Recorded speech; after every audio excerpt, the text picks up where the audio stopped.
호밀밭의 파수꾼. 여기 성장기를 지독하게 겪는 한 소년이 있습니다. 그는 가짜를 무척 싫어합니다.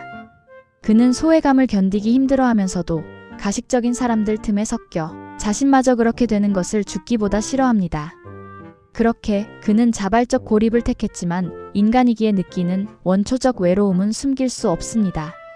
이 소설은 주인공 홀든이 화자로 자신의 생각이나 말이 거침없이 표현됩니다. 16세 소년 홀든은 네 번째 퇴학을 당하고 그 사실이 부모님께 전달되기 전에 3일 동안 뉴욕에서 머무르며 방황하는 이야기입니다. 그 방황의 끝은 어떻게 될까요? 지금부터 그의 이야기를 따라가 보시죠. 먼저 이 소설의 제목에 대해 간단히 알아보고 넘어가겠습니다. 제목 호밀밭의 파수꾼은 호밀밭에서 노는 아이들이 호밀밭을 벗어나 낭떠러지에서 떨어지지 않게 지키겠다는 뜻으로 홀든은 우연히 호밀밭을 걸어오는 누군가를 만나면이란 노래를 부르며 지나가는 아이를 보게 됩니다.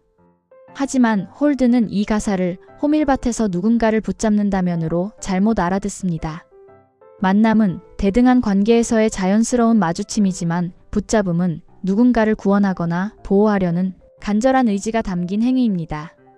홀든의 무의식이 보호자가 되고 싶은 열망을 투영해 가사를 바꿔버렸다고 볼 수 있습니다.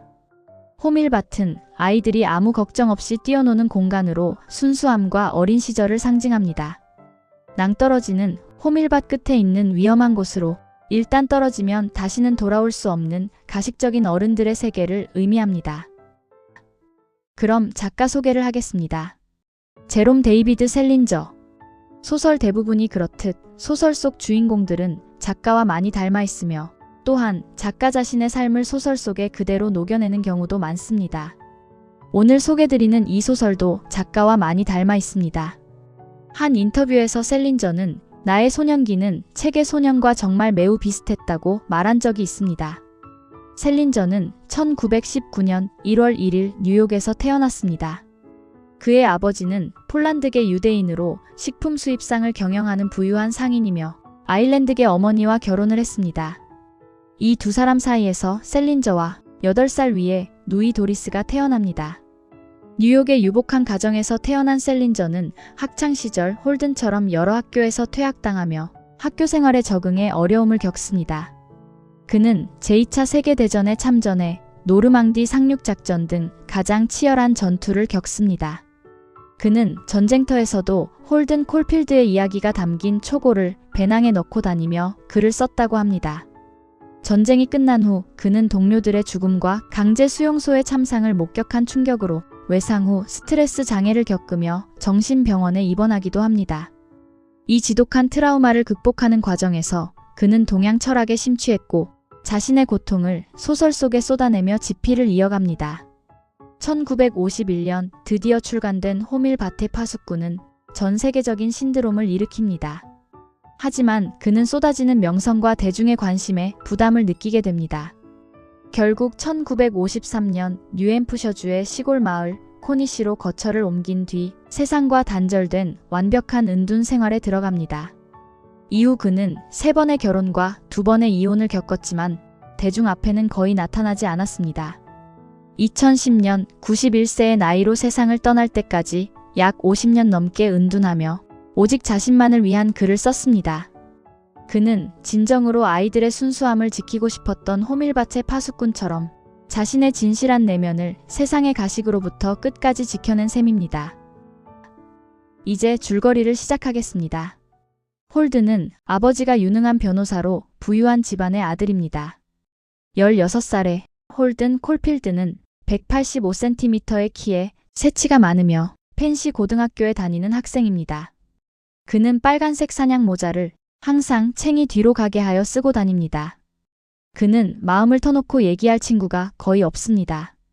허위와 가식으로 가득 찬 학교 생활에 식상하여 공부에 대한 의욕을 잃었으며 겨우 영어 한 과목을 제외하고 다른 과목은 모두 낙제 점수를 받습니다. 그로 인해 홀든은 퇴학을 당하게 됩니다. 벌써 그는 몇몇 학교를 거쳐 이번이 4번째 퇴학입니다. 그는 공부보다 책을 좋아하고 작문에 소질이 있습니다. 어머니가 현재 몸이 좋지 않고 예민한 탓에 홀든은 자기가 퇴학당한 사실을 숨기고 부모님이 퇴학 통지서를 받을 때까지 시간을 벌기 위해 무작정 뉴욕으로 떠납니다. 떠나기 전날 홀드는 룸메이트 스트라드레이터가 자신의 동네 여자친구 제인을 만나러 가는 것에 질투를 느끼고 그가 부탁한 장문 숙제를 자신의 이야기로 쓰게 됩니다. 이로 인해 둘은 싸움이 일어나고 홀든이 실컷 맞는 것으로 싸움은 끝납니다. 뉴욕에 도착한 홀든은 며칠 동안 호텔과 바를 전전하며 여러 사람을 만납니다. 옛 여자친구 셀리를 만나 멀리 도망가서 오두막을 짓고 살자고 했다가 거절당합니다. 호텔에서 벨보이가 매춘부를 권하자 그는 응하지만 막상 그녀가 왔을 땐 이야기만 하자고 합니다. 그러자 매춘부와 벨보이는 약속된 금액보다 더한 금액을 요구하고 그가 반항하자 그를 때리고 지갑에서 돈을 빼앗아 가버립니다. 그는 바에 가서 형의 옛 여자친구를 우연히 만나게 되어 그녀와 함께 온 사람들과 합석을 하게 되지만 그들의 가식적인 행동에 곧 실증이 납니다. 정말 환장할 노릇이다. 전혀 반갑지도 않은 사람에게 만나서 반갑습니다 같은 인사말을 해야 한다는 건 말이다. 그렇지만 이 세상에서 계속 살아가려면 그런 말들을 해야만 한다. 누구를 만나도 대화가 통하지 않는 외로움 속에서 홀드는 점점 정신적으로 무너져 내립니다. 이때 그는 죽은 동생 엘리와 피비가 생각납니다. 엘리는 홀든의 남동생으로 백혈병으로 세상을 떠났습니다. 홀드는 동생 엘리가 죽었을 때 차고의 창을 모조리 때려 부수는 소동을 벌이기도 했습니다. 이때 입은 상처 때문에 홀든의 주먹이 잘 쥐어지지 않습니다. 홀든은 자신보다 훨씬 똑똑하고 착한 동생이 그렇게 죽은 것에 대한 슬픔을 그런 식으로 표현한 것입니다. 그는 피비를 만나기 위해 집으로 갑니다. 피비 방에 몰래 숨어 들어가 피비와 이야기를 나누게 됩니다. 영특한 피비는 오빠가 퇴학을 당한 것을 눈치채고 아빠가 알면 오빠를 죽일 거라고 말을 합니다.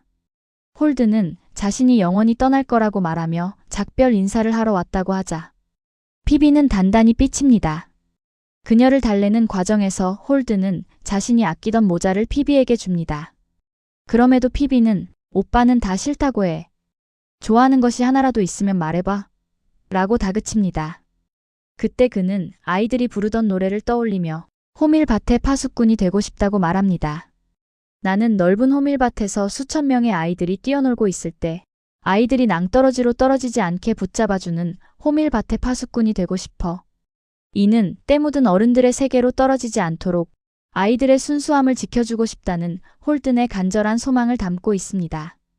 부모님께 들키지 않기 위해 집을 나서면서 홀든은 피비에게 차비 정도의 돈을 빌려달라고 말하지만 피비는 자신이 크리스마스 선물을 사기 위해 모아둔 돈을 몽땅 쥐어줍니다. 홀든은 다시 집을 나와 방황하다 앤톨리니 선생의 집으로 가게 됩니다. 앤톨리니 선생은 그를 반갑게 맞아줍니다. 그러나 그가 소파에서 잠이 들려하자 앤톨리니 선생은 그의 머리를 만집니다. 그는 성추행으로 생각해 그 집을 급히 뛰쳐나옵니다. 이 부분에서도 홀든은 나중에 다시 그것이 어쩌면 성추행이 아닐지도 모른다는 생각에 갈등하기도 합니다. 그렇게 그 집을 나온 홀든은 모든 것을 버리고 서부로 떠나려 마음 먹습니다. 떠나기 전 피비를 만나러 학교에 갑니다. 그는 교장 선생님께 피비에게 만나자는 쪽지를 전하러 가면서 학교의 벽에 적힌 야한 낙서를 보고 지웁니다. 피비를 지키고 싶은 마음에서 그런 행동을 한 것입니다. 그러나 그 낙서는 그 외에도 여러 곳에 있어 포기하고 맙니다. 그는 피비와 만나기로 한 곳에서 작별 인사를 하기 위해 기다렸지만 피비는 자신보다 커다란 가방을 들고 홀든이 준 빨간 사냥 모자를 쓰고 나와 오빠를 따라가겠다고 합니다. 홀든은 하는 수 없이 일단 회전 목마를 타러 공원에 가자고 합니다. 그때 비가 오기 시작하고 공원에서 홀든은 자신의 빨간 모자를 쓰고 비를 맞으며 회전 목마를 타는 피비를 지켜봅니다. 그때 그는 묘한 행복감과 평온함을 느낍니다. 소설은 홀든이 그때 비를 많이 맞고 떠돌아다닌 것으로 인해 그는 병원에 입원하게 되며 그곳에서 이 모든 것을 회상하며 다시 학교로 되돌아갈 예정인 것으로 이야기를 끝을 내며 이런 말을 합니다. 누구에게든 아무 말도 하지 마라. 말을 하고 나면 모든 사람이 그리워지기 시작하니까.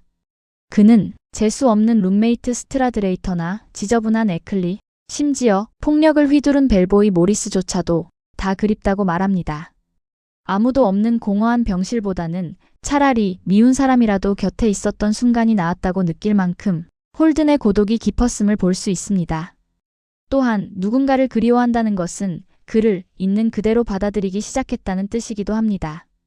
이제 홀든은 세상을 향해 세웠던 날카로운 칼날을 거두고 가식적인 어른들의 세계조차 삶의 일부로 받아들이는 성숙의 단계에 들어선 것입니다. 클로징. 홀든은 말과 행동이 즉흥적입니다. 그러하기에 더욱 문제아처럼 보이고 반항아처럼 보입니다. 그러나 그 내면은 누구보다 섬세하고 여립니다. 홀든을 상징하는 가장 중요한 소품은 빨간 사냥 모자입니다. 그는 이 모자를 거꾸로 쓰고 다니며 남들의 시선을 의식하지 않는 척합니다. 이 모자는 세상의 유행이나 규칙에 따르지 않겠다는 홀든만의 작은 반항이자 차가운 세상으로부터 자신을 보호하려는 심리적 갑옷이기도 합니다. 또한 동생 엘리를 지켜주지 못한 것에 대한 미안함을 유리창 깨는 것으로 대신합니다. 우리 또한 우리의 감정을 솔직하게 표현하지 못할 때가 많습니다. 지나치게 슬프거나 고독할 때 엉뚱한 행동을 하기도 합니다. 그러하기에 책을 읽는 내내 홀든의 말과 행동에 공감하며 그의 이야기를 따라가게 됩니다. 당신은 지금 어떠한 성장통을 겪고 있나요? 당신은 누구를 위한, 무엇을 위한 파수꾼이 되고 싶은가요? 책과 알매 온우주였습니다.